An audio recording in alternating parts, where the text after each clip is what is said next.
Assalamualaikum warahmatullahi wabarakatuh. Alhamdulillah wa syukurillah. Tidak terasa kita telah menjalani puasa yang keempat ya.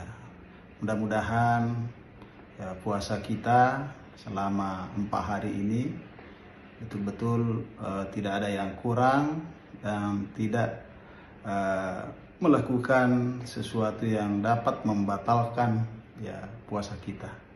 Nah, oleh karenanya penting saya sampaikan tentang apa-apa saja yang bisa membuat puasa itu menjadi batal ya, atau tidak sah. Baik, kami akan sampaikan pendapat yang dianut oleh mazhab Syafi'i yang merupakan mayoritas umat Islam yang ada di Indonesia. Nah, di dalam kitab Tanwirul Qulub disebutkan bahwa yang membatalkan puasa itu ada 11 ya. Yang pertama adalah makan dan minum ya, dengan disengaja ya. Jadi memasukkan makanan atau minuman ke dalam mulut dengan disengaja itu membatalkan puasa ya. Kalau kita makan dan minum dalam keadaan lupa, maka itu tidak membatalkan puasa ya. Man nasya wa akala wa syariba ya, la yabtil saum ya, tidak akan membatalkan puasa. Innama akalahu wa at'amahu wa saqahu Allah subhanahu wa ta'ala. Sungguhnya yang memberi makan itu adalah Allah ya, dan yang memberi minum adalah Allah subhanahu wa ta'ala. Nah, itu yang pertama ya. Nah, namun demikian ada juga beberapa tambahan dari ulama Syafi'i itu bahwa bukan hanya memasukkan makanan dan minuman melalui mulut, tetapi ya ada pintu-pintu yang atau rongga-rongga yang terbuka apabila dimasukkan sesuatu di situ bisa ya membatalkan puasa.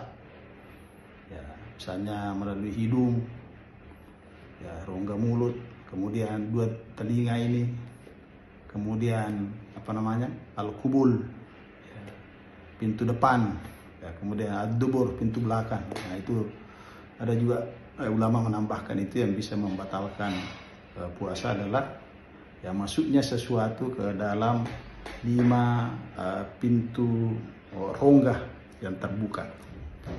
Nah, kemudian yang kedua yang membatalkan puasa itu adalah at-taqayyu ya, muntah. Tapi yang muntah yang membatalkan puasa itu adalah muntah yang disengaja ya. Kalau muntah yang disengaja dikeluarkan, nah, maka itu membatalkan puasa. Nah, karena muntah adalah najis, ketika kita muntah, maka karena itu adalah najis, maka harus dibersihkan. Nah, untuk membersihkan najis itu adalah air. Makanya kalau orang sudah muntah, maka secepatnya dia harus mengambil air, kemudian dia berkumur-kumur supaya mengeluarkan najis itu. Karena itu tidak cukup dengan hanya air liur. Ya, itu. Adapun kalau muntah yang tidak disengaja, misalnya ada orang yang mencium sesuatu yang tidak bagus, kemudian dia muntah, nah itu namanya tidak disengaja. Itu tidak membatalkan puasa. Ya, yang membatalkan adalah yang disengaja. Kemudian yang ketiga adalah al-wata'u ya, bersenggama ya, bagi suami istri. Itu membatalkan puasa, bahkan bukan hanya membatalkan, dia wajib mengqada. Bahkan ada kafarah ya, ada kafarah puasa ya, yaitu memerdekakan hamba, atau kalau tidak mampu dia memberi makan 30 orang miskin, atau dia berpuasa 2 bulan berturut-turut. Itu. Kemudian yang selanjutnya adalah al-istimna'u ya, mengeluarkan mani ya, atau onani. Nah, itu membatalkan puasa ya. Apakah dengan dirinya atau orang lain, nah, itu membatalkan puasa. Kalau tadi bersenggama itu meskipun dia tidak keluar ya, yang penting ya bertemu 2 alat itu, maka itu membatalkan puasa. Nah, Terus selanjutnya tadi mengeluarkan air mani, ya meskipun tidak bersenggama, ya. Dan ini ya menurut mazhab Syafi'i, meskipun ada pendapat yang aneh ya dari kelompok sebelah yang mengatakan ya mengeluarkan sperma itu tidak membatalkan puasa. Ini pendapat yang tidak masuk akal ya, karena itu berarti menuruti nafsu ya. Sementara puasa itu adalah ibadah yang satu-satunya yang menahan kita untuk melakukan menuruti hawa nafsu dan menuruti kenikmatan-kenikmatan dunia.